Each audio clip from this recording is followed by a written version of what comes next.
Hi grade 9s, this is a video for the week 4 day 2 lesson. We're going to start this lesson by reviewing some of the distributive property and that we did last week and the week before, where we were expanding or distributing by multiplying a number out front into a bracket. And there was 3 steps in that.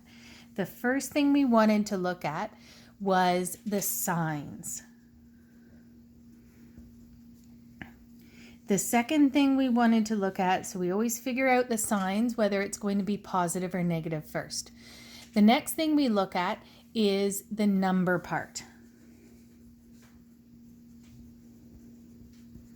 And the last thing we check for is any variables.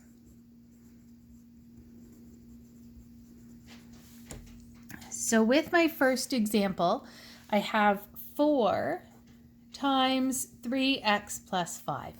So when I'm multiplying 4 times 3x, I look first at the signs. I say, is that positive 4 and positive 3? So my answer will be a positive. If it's the first term, you don't have to write the plus sign down. And then 4 times 3, that's the numbers, and I'm multiplying, so I get 12. And then the last step is the variables. So it's 4 times 3x, because there's an x there, I put an x with my answer. The next step is multiplying the 4 times the positive 5 in the brackets.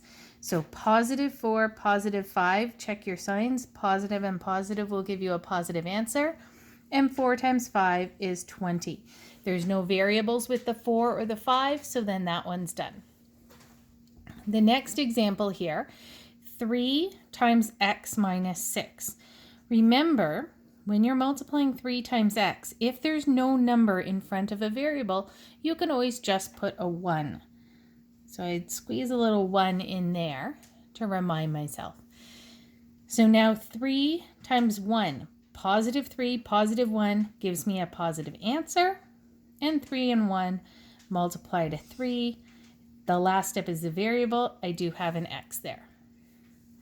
The next multiplication to distribute the 3 into the second term. I have a positive and a negative, so my answer will be negative. 3 times 6 is 18, and there's no variables. The last one, I have 2 times negative 3x minus 5. So I'm going to multiply my 2 by the negative 3x.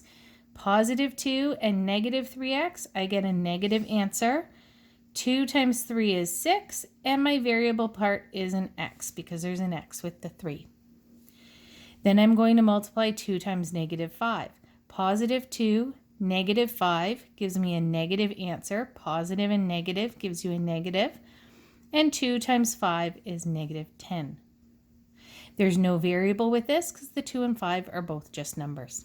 Okay, so that's a review of the distributive property. The next video is going to look at how we're going to combine the distributive property and the collecting like terms that you did in day 1.